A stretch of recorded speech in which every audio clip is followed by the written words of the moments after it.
March 14, 1944. The muddy plains of Normandy stretched under a gray, overcast sky, punctuated by the distant rumble of artillery. A lone Sherman tank crawled through churned earth, its treads groaning against the mud. Inside, Lieutenant Robert "Bobby" Carver adjusted his view through the periscope, eyes scanning the German positions on the horizon. The platoon ahead had mocked his unorthodox turret setup. Reversed controls, modified armor angles, and experimental gun calibration. They called it reckless, a dangerous deviation from doctrine. Yet Carver knew the terrain better than anyone. The slight rise before them, a ridge masked by mist, could be used to his advantage. German Panzer IVs lay in ambush beyond the ridge, their cannons trained to dominate the open field. Every second of hesitation would cost lives. With the engine's steady rumble underfoot and the smell of fuel and gun grease filling the cramped cabin, Carver considered the impossible: firing from a reversed turret, using angles that would make a standard gunnery instructor furious. If successful, the maneuver could obliterate the enemy platoon and shift the battlefield. If wrong, it could mean destruction for him and his crew. Normandy, early 1944. The region was a patchwork of farmland, hedgerows, and narrow lanes, terrain that favored defenders and complicated armored maneuvers. German forces had fortified the area with concealed panzer units, anti-tank obstacles, and interlocking fields of fire. Every hillock, orchard, and sunken lane presented a potential ambush site. For advancing American forces, these conditions demanded careful planning, reconnaissance, and adaptability. Lieutenant Robert Carver's platoon had been assigned to support infantry in clearing a heavily defended sector along the northern ridge of the French countryside. The Germans had fortified the line with a combination of dug-in Panzerfes and PaK-40 anti-tank guns, strategically sited to dominate open fields and flanking approaches. A conventional frontal assault would be costly, risking both men and vehicles. Commanders stressed standard doctrine: maintain formation, keep turrets oriented forward, and fire only from authorized positions. Any deviation from procedure could result in mechanical failure or catastrophic loss. Carver, however, understood that doctrine alone was insufficient for Normandy's unpredictable terrain. The rolling hedgerows, mud-slick fields, and concealed ditches required innovative thinking. Standard turret rotations often left gunners exposed, firing into blind spots, while the tank's sides remained vulnerable. Carver had studied the battlefield meticulously, noting subtle inclines, depressions, and foliage that could conceal both threat and opportunity. The Sherman tank itself presented both opportunity and limitation. Reliable, versatile, and widely used, it was nevertheless prone to overheating under continuous fire and limited in elevation flexibility. Turret rotation speed, stabilization, and crew coordination were all factors affecting accuracy. Carver had made unconventional modifications, reversed control linkages to optimize firing angles on slopes, reinforced armor on weaker points, and adjusted internal targeting systems. Peers criticized the setup as reckless or impossible, but the lieutenant believed these adjustments were essential to exploit the terrain and outmaneuver the German defenders. Communication. Within the platoon was another challenge. Intercom systems crackled under the strain of artillery barrages, mud, and the mechanical roar of engines. Orders had to be clear, concise, and interpreted correctly under stress. Miscommunication could result in friendly fire or missed opportunities. Carver's modifications demanded precise crew coordination. Every loader, driver, and gunner had to understand the reversed turret mechanics to execute maneuvers effectively. The human element added further complexity. Crews were young, often inexperienced under combat conditions, and conditioned to follow regulations strictly. Carver's unconventional approach tested their confidence, requiring both trust in his leadership and rapid adaptation to unfamiliar operational procedures. Hesitation or error could result in disaster. Yet the potential reward, neutralizing an entire German platoon and securing the ridge, justified the calculated risk. By the morning of March 14th, reconnaissance reports confirmed the enemy's positions. A dense cluster of Panzerwerfers hidden in orchards and behind hedgerows, with overlapping firing lanes designed to annihilate advancing Shermans. Infantry units had already suffered losses attempting to approach the ridge. Standard gunnery angles would fail to target the concealed tanks effectively without exposing Carver's own crew. The situation demanded innovation, precision, and courage in equal measure. Carver's plan was audacious: to reverse turret controls, adjust firing arcs beyond standard doctrine, and engage multiple targets from a single position while maintaining cover.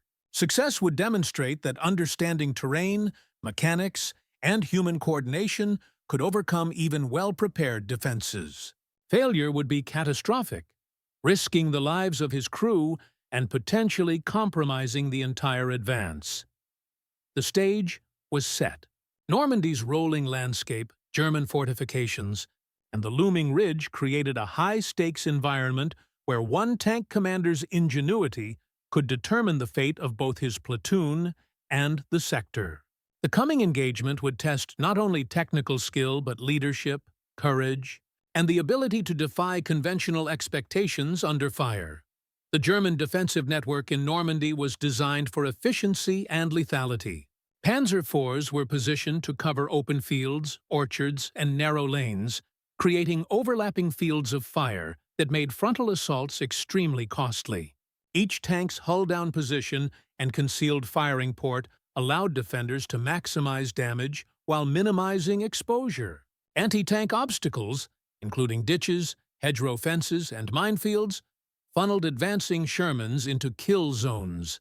The region's natural undulations amplified these advantages, turning even modest hills into strong points. American intelligence had mapped these positions, but reconnaissance only revealed part of the picture. Hedgerows and orchards masked trenches and concealed tanks from aerial observation, while German camouflage made it difficult to distinguish individual threats. Infantry units had already attempted probes along the ridge, suffering significant losses. The planners recognized that armor alone could not break the line without innovative tactics. Standard doctrine: frontal engagement, slow advance. Turrets oriented forward promised predictable results, but history had shown predictability to be deadly in Normandy. Lieutenant Carver had observed these limitations firsthand. During previous maneuvers, he noted that turret rotation lagged behind infantry needs, leaving gaps in coverage and forcing the tank into positions of vulnerability. Engine heat buildup and suspension strain further restricted mobility on muddy slopes. Despite these constraints, Carver identified an opportunity in the ridge's topography. Slight depressions and rises allowed the tank to engage targets from unexpected angles, leveraging both cover and reverse firing to neutralize enemy positions efficiently. His modifications were subtle but transformative. Reversed turret controls allowed faster targeting in oblique angles. Armor adjustments reinforced vulnerable sides when maneuvering into unconventional firing positions, and minor recalibration of the main gun improved accuracy on uneven ground. Crew members had to adapt, learning to anticipate the new turret dynamics while maintaining coordination with the driver and loader.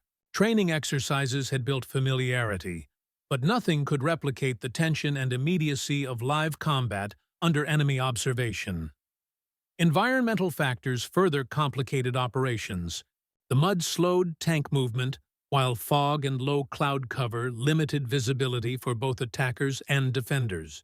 Sound traveled unpredictably through orchards, distorting the approach of enemy fire. Carver had to account for these variables in both planning and execution. Observers noted that small adjustments in turret angle could mean the difference between hitting a concealed Panzer IV or exposing the Sherman to return fire. The battlefield was a dynamic, living environment requiring constant recalibration of both machinery and human decision-making. Morale and psychology played a crucial role. Carver's platoon was skeptical of the reversed turret setup. Peers had mocked his methods as reckless and unnecessarily complicated. Yet the lieutenant's confidence inspired trust in critical moments. Crew members understood that following his lead meant navigating untested methods under extreme stress. The tension between conformity and innovation mirrored broader military challenges: strict adherence to procedure versus adaptation to situational demands. Carver's leadership balanced these forces, cultivating both respect and reliance among his team. By mid-morning, reconnaissance confirmed that enemy panzer positions were static and prepared to engage any approaching Shermans. Infantry progress had stalled, exposing the urgency of an effective armored breakthrough. Commanders emphasized caution, stressing that conventional methods would minimize risk but likely prolong engagement and increase casualties. Carver recognized that adhering strictly to these orders would achieve little. Only through deviation, reversing turret mechanics, adjusting firing arcs beyond standard doctrine, and exploiting the ridge's natural cover could the platoon achieve decisive results. The conditions set the stage for a critical confrontation. Every factor, terrain, mechanical limitations, enemy preparedness, and human psychology, converged to create a scenario in which one innovative commander could determine the outcome. Carver's plan, audacious yet calculated, relied on both technical mastery and the trust of his crew. It was a gamble with high stakes. Success would neutralize a formidable German platoon and secure the ridge. Failure could destroy his tank and endanger his men. The battlefield awaited, tense and expectant. Normandy's muddy ridges, fortified enemy positions, and narrow lanes were about to test not only the Sherman's capabilities, but the ingenuity, skill, and courage of a single tank commander. In the cramped interior of the Sherman tank, human endurance and psychological resilience were tested to their limits. Lieutenant Robert Carver, barely 27, bore the responsibility not only for the technical execution of his plan, but for the lives of his crew. The confined space amplified tension. The constant vibration of the engine, the smell of fuel and hot metal, and the clatter of armored machinery combined into a sensory pressure cooker. Each decision had immediate consequences, from turret adjustments to coordinating the loader and driver under fire. Crew members were acutely aware of the unorthodox nature of the setup. The reversed turret controls required anticipation, precision, and a deep trust in Carver's judgment. Mistimed commands could misfire the main gun, or leave the tank vulnerable to enemy fire. Yet within the stress, a unique cohesion emerged. Each man's focus, reflexes, and confidence intertwined with his comrades, creating a tightly synchronized unit. The shared responsibility fostered a human bond strengthened by reliance on ingenuity over convention. Psychologically, the operation tested the balance between fear and calculated risk. Carver's crew experienced the tension of knowing that any error could be fatal, while also recognizing the potential to achieve something extraordinary. This duality, the possibility of disaster and triumph, drove concentration, enhancing both individual performance and collective execution. Human ingenuity, in this case, was inseparable from courage. The Sherman tank's reversed turret setup was a study in mechanical adaptation under combat conditions. Standard operation involved a fixed sequence of rotation, elevation, and stabilization for firing accuracy.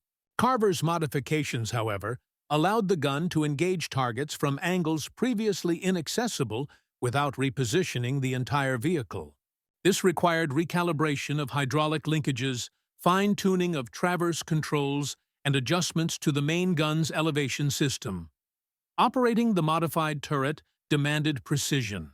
Slight miscalculations in angle or power could result in under- or overshooting targets, or worse, collateral damage to friendly infantry.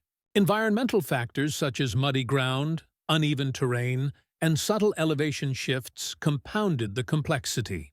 Carver's intimate understanding of his tank's mechanical limits enabled him to exploit its capabilities without exceeding tolerances, a balance of daring and discipline. The loader, gunner, and driver each had to synchronize their actions to compensate for the reversed controls. Timing, communication, and anticipatory movements were critical.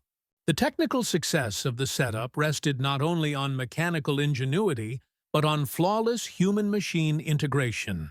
Each successful round validated months of preparation, highlighting the convergence of engineering, observation, and battlefield adaptation. Tactically, the reversed turret offered a decisive advantage. German Panzer IVs and anti-tank positions were entrenched to counter conventional Sherman maneuvers. Standard frontal assaults exposed tanks to concentrated fire, while predictable firing angles allowed defenders to anticipate movement. Carver's setup disrupted this pattern, allowing shells to strike from unexpected directions while the tank remained partially concealed behind hedgerows or depressions. This unpredictability forced German units into defensive confusion. Overlapping fields of fire were compromised, and retreat or repositioning became necessary to avoid destruction. American infantry could exploit gaps in the enemy line created by the unorthodox artillery strikes. The tactical outcome was disproportionate relative to the platoon's size. A single tank, using innovation, could dictate the pace of engagement and neutralize multiple enemy threats simultaneously. Carver's leadership extended beyond issuing orders. Trust, confidence, and empowerment were essential. The crew had to believe in both the unconventional method and their collective ability to execute it under stress. Leadership in this context required balancing discipline with freedom of judgment, ensuring that each crew member understood responsibilities while retaining flexibility to respond to unforeseen variables. Carver's willingness to challenge conventional doctrine inspired the crew. By demonstrating mastery over both machinery and terrain, he fostered an environment where initiative was not punished, but channeled. Leadership, in this case, was as much about psychological reinforcement as technical instruction. The success of the reversed turret method depended on his ability to command respect, instill confidence, and synchronize human and mechanical effort seamlessly. From the German perspective, the Sherman platoon posed a familiar threat. Armored vehicles advancing through terrain, mapped and surveyed for defensive advantage. Panzer IV crews relied on predictable patterns, frontal fire coverage, coordinated crossfire, and calculated ambush positions. Their training emphasized methodical engagement and exploiting the Sherman's known limitations. Yet, Carver's reversed turret setup upended these expectations. The first shells struck from unexpected angles, bypassing frontal defenses and impacting concealed positions behind hedgerows. German crews, conditioned to anticipate standard trajectories, were caught off guard. Communication among units faltered as overlapping firing lanes failed to provide adequate coverage. Officers attempted to reposition tanks and coordinate counterfire, but the unorthodox approach created gaps in their defensive matrix. Each subsequent shot compounded confusion, leaving defenders disoriented and vulnerable. Psychologically, the impact was immediate. Soldiers confronted the realization that a single Sherman could target positions previously thought secure. Fear replaced confidence, and hesitation slowed reaction times. The loss of coordination reduced combat effectiveness, forcing German commanders to retreat, reposition, or risk total destruction. The reversed turret demonstrated the power of unpredictability and the tactical advantage of innovation in disrupting a prepared enemy. Carver's audacious maneuver highlighted ethical dimensions inherent in combat decision-making. Deviating from standard procedure carried risk, not only for the crew, but potentially for Allied infantry operating nearby. Yet, the calculated choice prioritized mission success and troop safety over strict adherence to regulations. By assuming personal responsibility for both the technical and tactical consequences, Carver exemplified the moral courage required in high-stakes warfare. The act also reflected the broader ethical calculus of command, balancing obedience to doctrine against the imperative to minimize casualties and achieve strategic objectives. The success of the reversed turret, executed with precision and foresight, validated the principle that disciplined initiative, even when unauthorized, can produce outcomes aligned with both operational and moral imperatives. The Sherman's modified turret demonstrated the intersection of engineering capability and human adaptation. Standard Shermans allowed rotation and elevation within defined tolerances. Carver's modifications extended these limits without compromising structural integrity. Reversed controls, recalibrated traverse mechanisms, and optimized gun stabilization enabled engagement from unconventional angles while preserving mechanical reliability. This integration of human understanding and technical skill allowed the tank to function beyond its nominal design parameters. The crew's coordination ensured that each shell fired exploited the extended range of motion safely. The result was a tactical multiplier, a single vehicle achieving effects typically requiring multiple tanks or concentrated artillery support. Engineering limitations were not ignored. They were respected, analyzed, and creatively adapted to operational needs. The destruction of the German platoon and neutralization of the ridge altered the operational dynamics in northern Normandy. Infantry units could advance with reduced risk, supply lines were secured, and the enemy's defensive posture was destabilized. Carver's success had a disproportionate effect relative to the size of his unit. One tank's innovative deployment disrupted entrenched defenses, forcing enemy redistribution of forces and accelerating the pace of the broader campaign. Strategically, the incident reinforced the importance of adaptability in armored warfare. Standardized doctrine provided a foundation, but battlefield conditions demanded flexible execution. Commanders began to recognize that encouraging innovation at lower levels could produce significant operational advantages, particularly in terrain as unpredictable as Normandy. Command response to Carver's reversed turret maneuver was cautious, yet impressed. Observers initially feared mechanical failure or unnecessary risk, but the outcome demanded recognition. Reports emphasized both the audacity and effectiveness of the approach.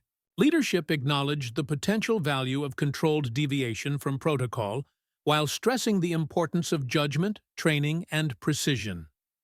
The incident became a case study in empowering subordinates. Carver's initiative demonstrated that calculated risk, when guided by skill and situational awareness, could achieve outcomes impossible under rigid adherence to rules. Leadership lessons extended beyond the immediate engagement, informing training, doctrinal discussion, and the broader culture of innovation within armored units. Ultimately, the reversed turret's success depended on seamless integration of human skill and mechanical capability. The Sherman provided the instrument, but Carver's understanding of trajectory, terrain, and timing transformed potential into decisive action. The crew's coordination, anticipation, and adaptability ensured that every adjustment of turret and gun translated into effective engagement.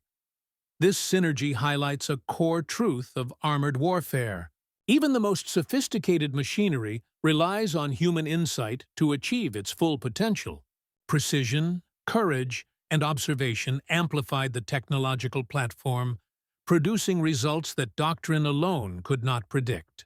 The event underscores that battlefield success is rarely a product of technology alone. It is the combination of human judgment and mechanical reliability that defines decisive outcomes. March 14, 1944. Dawn broke over the northern ridges of Normandy, mist curling between hedgerows like a living fog. Lieutenant Robert Carver's Sherman crouched behind a slight rise, treads sinking into churned mud. Ahead, German Panzer IVs and Pak-40 guns were positioned to dominate the fields, their barrels glinting faintly in the dim morning light. Carver's platoon had mocked his reversed turret setup, calling it reckless, Yet he knew the ridge presented a unique opportunity. Conventional approaches would be costly. Innovation might deliver decisive results. Carver adjusted the firing linkages and peered through the periscope, calculating arcs that deviated from doctrine. Every angle had to account for terrain, elevation, and distance. Slight miscalculations could strike friendly troops, overshoot targets, or damage his own tank. Sweat mixed with grime as the engine's rumble echoed through the cabin. The loader shifted shells with precise timing. The gunner adjusted elevation, and the driver held the Sherman steady on uneven ground. Each member of the crew played a role in executing a maneuver never officially sanctioned, but meticulously prepared. At 06:30 hours, Carver gave the order. The first round erupted from the reversed turret, arcing high over the ridge before slamming into a concealed Panzer IV position. Timber, earth, and metal exploded into the air.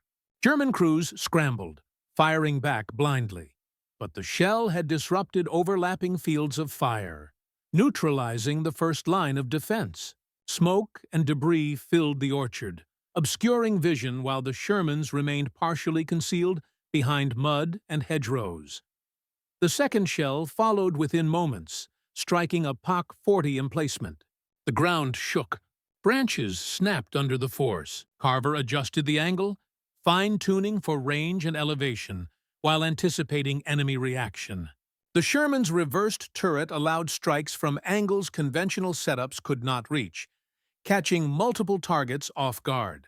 German crews, disoriented and unable to coordinate, abandoned positions or attempted ineffective return fire. Infantry observers noted the effect. Gaps in the enemy line appeared where none should exist. The ridge, a natural strong point, had been compromised by a single tank acting with precision and ingenuity. The pace of battle shifted instantly. Soldiers advanced through openings created by Carver's artillery strikes. Gaining ground with reduced risk, Carver continued firing, alternating targets, maintaining a rhythm dictated by observation and calculation. Each shell compounded disruption. German platoon coordination faltered. Retreat and repositioning became necessary to avoid annihilation. Communication among units broke down under the unorthodox trajectory of fire, magnifying confusion. The psychological impact was immediate. American infantry gained confidence, emboldened by the destructive effectiveness of the reversed turret. German defenders, confronted with unpredictable strikes, hesitated, lost initiative, and abandoned prepared positions. The ridge, once a symbol of defensive strength, now bore the imprint of audacious innovation. By 07:30 hours, multiple Panzer IVs had been destroyed, POC guns neutralized, and infantry advanced to occupy the ridge. Carver's maneuver had achieved a tactical breakthrough, demonstrating that unconventional adaptation, precise execution, and human courage could overcome entrenched defenses. The Sherman, engineered for standard operation, had become a force multiplier through skillful modification and tactical insight. The crew allowed themselves a brief exhale, aware that their calculated risk had paid off. Mud, smoke, and shattered earth filled the morning landscape, a testament to both destruction and ingenuity. Yet the battle was not over. Further engagement loomed as remaining German units regrouped in secondary positions. The ridge was secured, but the operation's momentum depended on sustaining pressure and exploiting the psychological and tactical advantage Carver had created. Every decision, every adjustment of the reversed turret had carried weight. The combination of mechanical mastery, tactical awareness, and human courage defined the operation's success. Carver's audacious choice had not merely broken a defensive line. It had demonstrated that initiative, when disciplined and informed, could multiply combat effectiveness beyond conventional expectations. As morning unfolded, the ridge remained alive with tension. German forces, stunned by the reversed turret strikes, attempted to reorganize. Officers barked orders, but coordination was fractured. Fields of fire once relied upon were compromised, leaving gaps between positions. Carver's Sherman, using unconventional angles, continued to dominate the battlefield, striking from hidden depressions and behind hedgerows, maintaining concealment while systematically dismantling enemy defenses. Carver's crew operated with exacting precision. The loader handed shells at calculated intervals, the gunner tracked multiple targets simultaneously, and the driver maintained optimal positioning for firing stability. Every action was synchronized to exploit terrain and mechanical capability fully. The tank's reversed turret allowed engagement from angles that would have left a standard setup exposed or ineffective. Each successful shot further disoriented German crews, who scrambled to respond under the constant pressure of unexpected fire. By 0800 hours, the ridge's northern flank was virtually neutralized. Panzer IVs lay destroyed in hedgerows, and POC 40 positions were reduced to smoldering craters. Infantry surged forward through openings created by Carver's calculated strikes, consolidating positions and capturing high ground. The tactical landscape had shifted dramatically. A platoon-sized German force had been rendered combat ineffective by the actions of a single Sherman, expertly commanded and innovatively modified. The psychological effect on both sides was profound. American soldiers, witnessing the efficacy of the reversed turret, gained confidence in both their leadership and their own ability to exploit terrain and mechanical capabilities. German defenders, forced into disorganized retreat, faced the realization that a conventional defensive doctrine could be bypassed by creative application of armor and ingenuity. Fear, confusion, and demoralization compounded the collapse of their defensive line. Carver continued to adjust his turret, alternating targets with precision, exploiting weak points exposed by previous shells. The ridge, once a symbol of German defensive strength, now became a demonstration of human ingenuity and disciplined audacity. Each shell fired represented a combination of calculation, technical mastery, and trust among the crew, a synchronization that transformed a single vehicle into a force capable of neutralizing an entire platoon. By 0930 hours, the final German pockets along the ridge were suppressed. Remaining enemy forces retreated in disarray, leaving equipment abandoned and positions undefended. Infantry and engineers moved in to secure the area, marking the end of organized resistance in that sector. Carver's maneuver had achieved the impossible.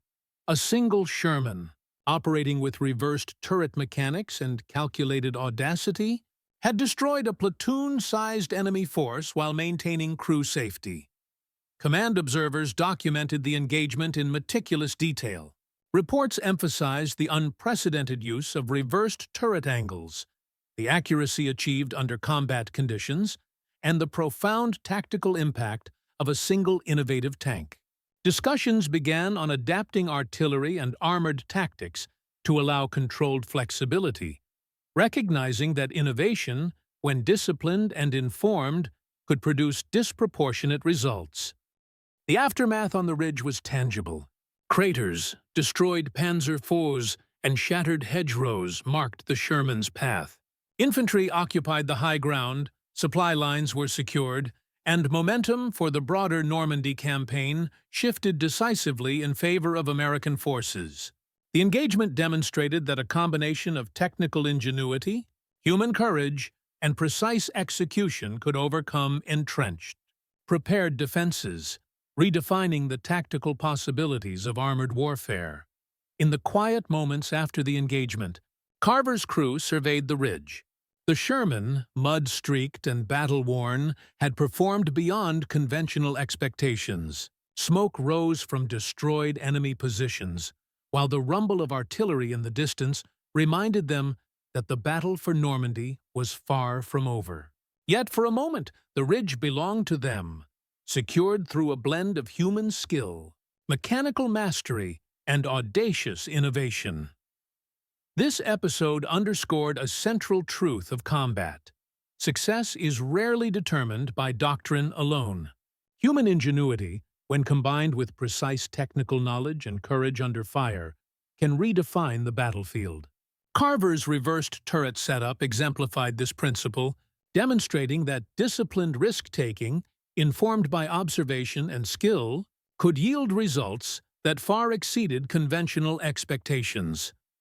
With the ridge secured and enemy forces in retreat, the American advance continued. The victory on this small sector had ramifications beyond its immediate tactical significance. It influenced armored doctrine, inspired troops, and provided a model of how initiative and technical adaptation could achieve decisive outcomes. The battle for the ridge, a testament to innovation and courage, had become a defining moment for the platoon and for armored warfare in Normandy. The destruction of the German platoon along the northern ridge of Normandy reshaped the immediate tactical landscape. American infantry units, previously stalled by the enemy's interlocking fields of fire, were now able to advance with reduced risk. The openings created by Carver's reversed turret strikes allowed engineers and support units to secure supply lines, establish observation posts, and fortify newly captured positions. Casualties were minimized relative to prior engagements, underscoring the operational advantage achieved through innovation and precision. German forces were left in disarray. Officers struggled to reorganize units under pressure, hampered by the loss of key Panzer IVs and PaK-40 positions. Communication breakdowns further complicated coordination, leaving soldiers uncertain and reactive. Morale, once bolstered by the ridge's defensive reputation, faltered as troops faced an enemy capable of neutralizing seemingly secure positions. Retreats were executed under duress, equipment was abandoned, and the cohesion of the platoon was effectively shattered. American artillery and armored command documented the engagement meticulously. Reports highlighted both the audacity and effectiveness of Carver's reversed turret approach, noting its deviation from standard doctrine but emphasizing its decisive results. Discussions quickly emerged regarding the balance between procedural adherence and battlefield innovation. While manuals could not formally authorize such maneuvers, field experience suggested that calculated deviation, when executed with discipline and precision, could yield disproportionate advantages. At the human level, the operation reinforced trust and cohesion within Carver's crew. Each member had operated under unfamiliar conditions, executing complex tasks with split-second timing. The shared success strengthened morale and confidence, illustrating the value of skilled leadership combined with crew adaptability. Observers from other units noted the interplay between human decision-making and mechanical capability, recognizing that mastery of both was essential for success in the unpredictable terrain of Normandy. Strategically, the breach of the ridge facilitated broader operational objectives. Infantry could advance, supply routes remained secure, and pressure on neighboring German positions increased. The disruption forced enemy commanders to reassess defensive deployments, diverting attention and resources to compensate for unexpected losses. Carver's tactical innovation, while localized, created ripple effects that improved operational efficiency and accelerated the pace of the Allied advance. The moral and psychological dimensions were equally significant. Carver's willingness to assume responsibility for an untested method highlighted the importance of disciplined risk-taking. The success of the maneuver validated the principle that initiative, supported by technical knowledge and situational awareness, could achieve results beyond what strict adherence to procedure might allow. Soldiers internalized a lesson in adaptability, recognizing that unconventional tactics, when executed skillfully, could transform the dynamics of a battlefield. The ridge itself bore visible evidence of the engagement. Craters, destroyed Panzer IVs, and shattered hedgerows marked the path of destruction. These physical scars, while temporary, symbolized the profound tactical impact of a single Sherman tank operating beyond conventional limits. Carver's success provided both a morale boost for American troops and a cautionary example for German defenders. No defensive arrangement, however carefully engineered, could fully anticipate the ingenuity and audacity of a determined opponent. Following the ridge's capture, American units consolidated their positions, establishing defensive perimeters and fortifying captured ground.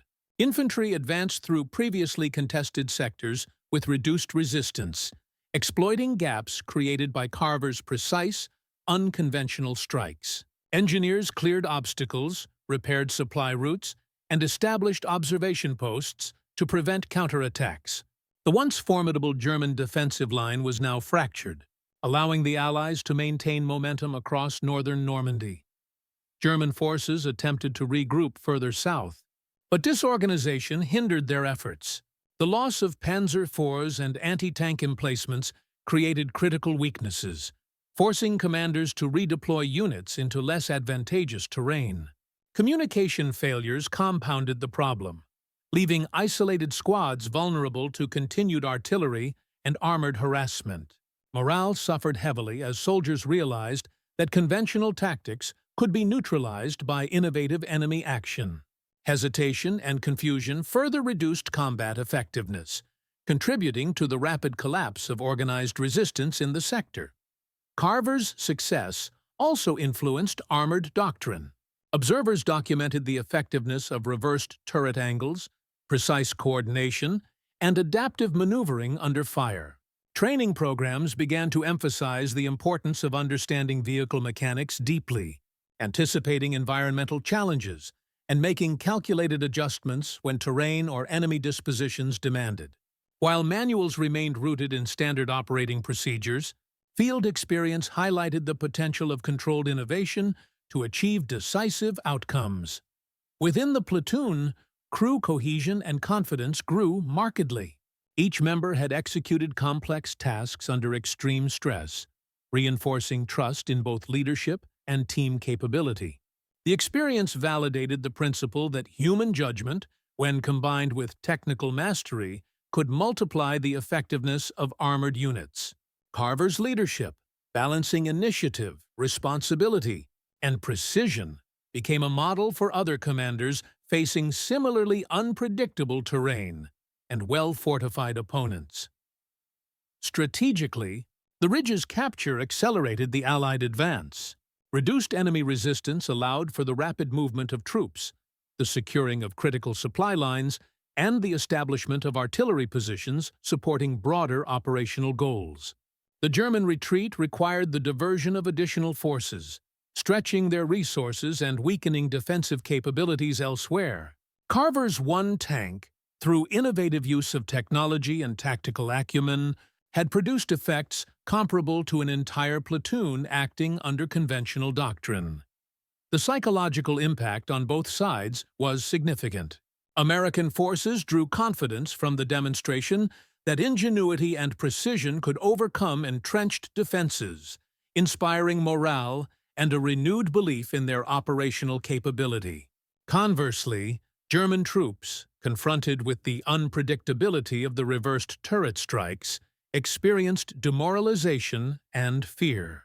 The collapse of a previously considered secure position challenged assumptions about defensive planning and highlighted the vulnerability of even well-prepared units to innovation in enemy tactics. In the months following the engagement, lessons learned from Carver's maneuver influenced subsequent armored operations. Commanders encouraged subordinates to apply critical thinking, adapt tactics to terrain, and leverage technical knowledge creatively. The event became a case study in operational flexibility, human-machine coordination, and the decisive potential of calculated risk. It underscored that battlefield success was not merely the product of numbers or firepower, but of informed initiative executed with skill and discipline. The ridge, scarred by battle, remained a physical testament to the intersection of human ingenuity, mechanical innovation, and tactical daring. Carver's reversed turret setup had redefined expectations for armored engagements, demonstrating that precision, courage, and adaptability could reshape both the immediate battlefield and broader operational strategy. The consequences of his actions reverberated through the campaign, leaving an enduring legacy of innovation and tactical insight in Normandy's armored warfare history. The battle for the northern ridge of Normandy illustrates a timeless lesson in warfare. Innovation, when guided by skill and courage, can redefine the outcome of engagements previously thought determined by doctrine alone. Lieutenant Robert Carver's decision to employ a reversed turret setup was audacious, defying standard operational procedure, yet it achieved results that conventional methods could not. His actions demonstrate that disciplined initiative, informed by observation, technical mastery, and a deep understanding of terrain, can turn risk into decisive advantage. The human dimension of this engagement was as critical as the mechanical. Carver's crew operated under extreme pressure, coordinating complex movements, calculating trajectories, and executing precise adjustments. Their success relied on trust, discipline, and the shared confidence that each man could perform his role flawlessly. In this context, leadership was inseparable from human psychology. The ability to inspire confidence, encourage initiative, and maintain cohesion under fire proved as essential as the tank's mechanical capabilities. From a strategic perspective, the consequences extended far beyond a single ridge. The destruction of an entire German platoon shifted the operational balance, facilitated the advance of infantry, and weakened enemy defensive networks. The engagement demonstrated that adaptability and ingenuity could amplify combat effectiveness disproportionately, challenging assumptions about the limits of armored warfare and influencing doctrine in subsequent campaigns. Psychologically, the encounter reinforced the interplay between fear and confidence. American forces drew renewed courage from witnessing the efficacy of unconventional tactics, while German defenders, confronted with unpredictability, experienced disorientation and demoralization. This juxtaposition underscores the broader significance of human decision-making in warfare. Outcomes are shaped not only by firepower, but by judgment, creativity, and the willingness to act decisively under uncertainty. As smoke cleared over the ridge and the terrain settled into silence, the legacy of Carver's reversed turret setup endured. The physical battlefield bore the scars, but more enduring was the demonstration of what could be achieved when human ingenuity, technical skill, and courage intersected. One tank, one crew, and one commander's calculated risk reshaped the fight, leaving a lesson for future armored operations. Innovation, discipline, and audacity can transform the seemingly impossible into reality.